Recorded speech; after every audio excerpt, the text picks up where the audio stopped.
the party of small government, they largely do this all the time. Limit the rights of the people who live under their government so that they can have more freedom? Weird. Very weird.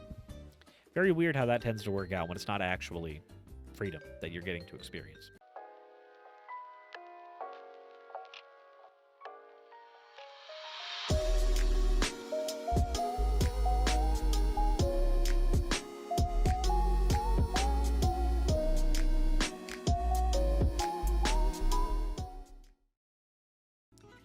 Guys, the only thing more cringe than a VTuber is a VTuber who is being piloted by a guy wearing a Sonic onesie.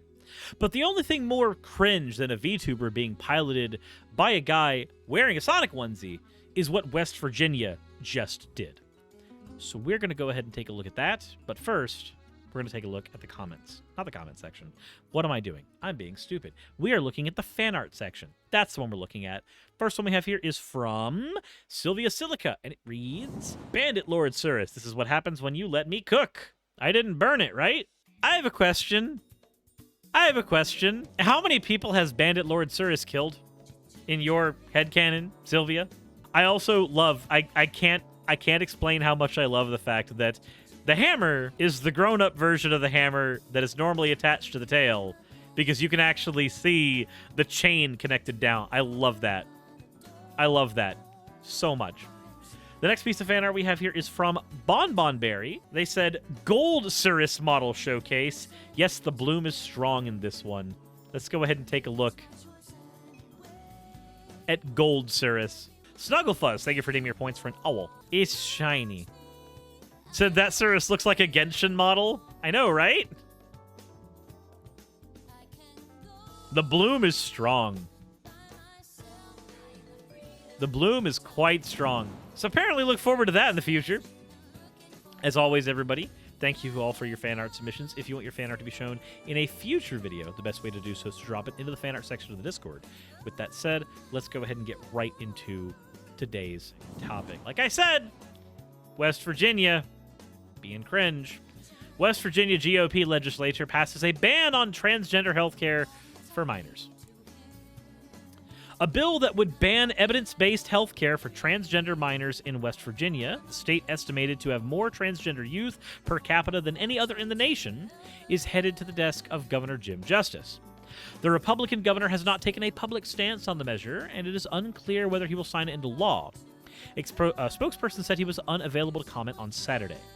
A 2017 study of UCLA's Laws, the Williams Institute, estimated that West Virginia had the highest per capita rate of transgender youth in the country. They already said that earlier. Every major medical organization, including the American Medical Association, the American Academy of Pediatrics, and the American Psychiatric Association, support gender-affirming care for youth. Gender-affirming care for youth basically comes down to letting them socially transition and giving them puberty blockers if they need it.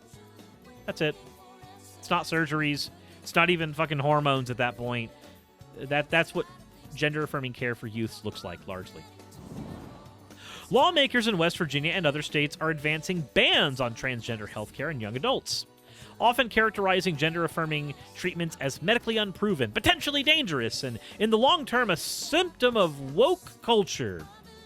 This is why I don't have any fucking mercy when Tim Pool sits there going, woke, woke, woke, Magic the Gathering is falling to woke culture. My guy, shut the fuck up. You're literally parroting shit that other people are parroting for the sake of harming other people, and you're doing it to get your dollar. The bill in West Virginia would outlaw those under 18 from being prescribed hormone therapy and fully reversible medication for suspending the physical changes of puberty, allowing patients and parents time to make future decisions about hormone therapy. The legislation also includes a ban on gender-affirming surgery for minors, which, sure, whatever, we don't really worry about that too much anyway.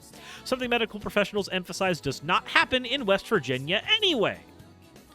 The bill contains significant exemptions to the medication therapy ban for people under the age of 18, for people who are at risk of suicide.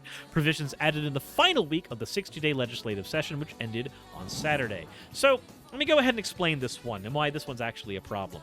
This means that you get to deal with all of the problems of dysphoria, of uncomfortableness, of not living in the skin that you're actually supposed to be living in, and also the potential problems that can come from having the first puberty that you're having that you could avoid by using puberty blockers. You get to avoid all of that benefit, and the only way that you can receive even a modicum of that is if you are actively trying to fucking kill yourself. I don't know how to explain to you that cruelty is the point. It's performative cruelty because performative cruelty gets votes.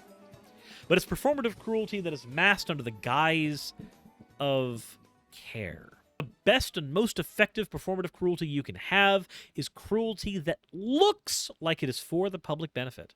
That's the cruelty that works the best. Because it's cruelty that the average Joe will look at and go, yeah, I want to save the kids too. I agree with that. The changes made at the urging of Senate Majority Leader Tom Tabuku, who is a physician, would allow some transgender youth to continue receiving medical intervention under certain circumstances, including hormone therapy, if they experience severe gender dysphoria.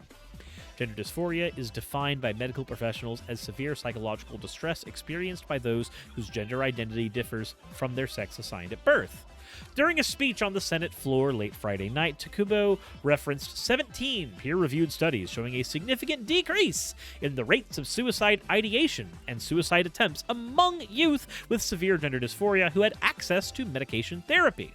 He said, "These kids struggle, and they have incredible difficulties. The rate of suicide ideation or having suicidal thoughts or ideas for transgender youth in Virginia is 3 times higher than the rate for all the other youth in the state, according to research compiled by the West Virginia University Medicine physicians. This was using West Virginia Youth Risk Behavior Survey data. The version of the bill first passed by West Virginia's Republican supermajority House of Delegates last month contained no exemptions for mental health. The House on Saturday unanimously approved the Senate's changes. Hold on. Popping the neck. The amended bill then passed 88-10, with all no votes coming from the body's shrinking delegation of Democrats.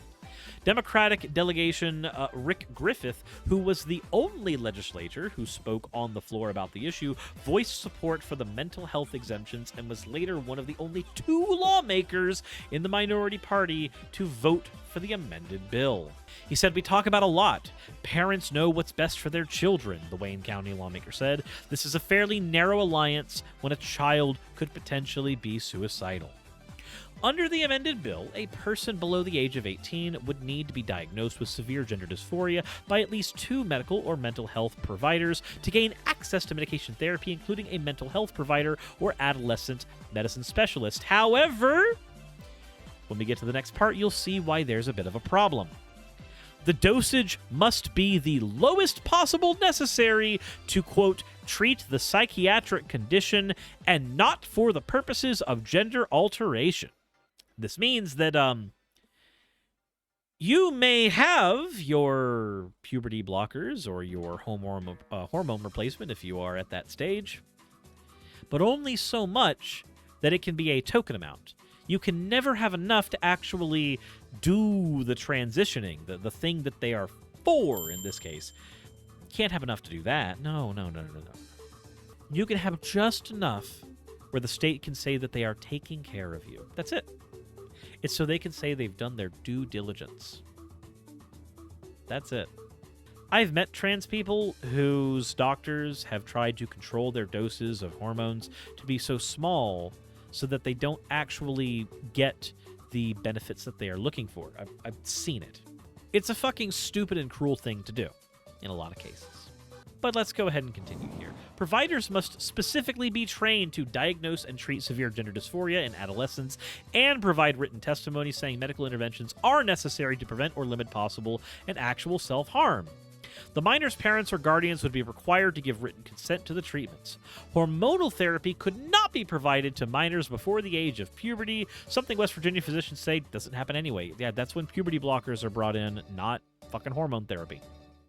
The bill includes exceptions originating from the House version for individuals born with a medically verifiable disorder, including people with ambiguous external biological sex characteristics, and for people taking treatments for infection, injury, disease, or disorder that has been caused by or exacerbated by the performance of gender or gender transitions Surgeries. People also can access treatment if they are in imminent danger of death or impairment of a major bodily function, unless surgery is preferred. Again, these are all things that are being added at the last possible bit, and they don't actually cover the majority of cases. This is here so Republicans can say, we tried. That's what it's for. The vote to send the bill to the governor came 2 days after a crowd of protesters descended on the state capitol, where cries of "Trans Kids Matter" could be heard from the Senate chambers as lawmakers debated bills. Democratic delegation Daniel Walker, the legislator's only openly LGBTQ member, led chants at the state motto, "Mountaineers are always free." And yet, Republicans try to restrict the rights of them all the goddamn time. Because that's what they do. The party of small government, they largely do this all the time. Limit the rights of the people who live under their government so that they can have more freedom? Weird. Very weird. Very weird how that tends to work out when it's not actually freedom that you're getting to experience. Oh, but don't worry. Don't worry. We got worse things to cover later today. So I'm hoping everybody is prepared. Things get worse from here. But what do you think? This is where I throw it back to you guys in the comments section below. My opinion here is cruelty is the point, and performative cruelty gets votes, and that's why Republicans are doing this. They wouldn't be doing it if there wasn't an audience for it. But let me know what you think. Hop into the comment section down there, hit the like button, subscribe, make fun of me for being in this goddamn fucking onesie. Do whatever you want. Hit the like button if you haven't already. And insert into video tagline here.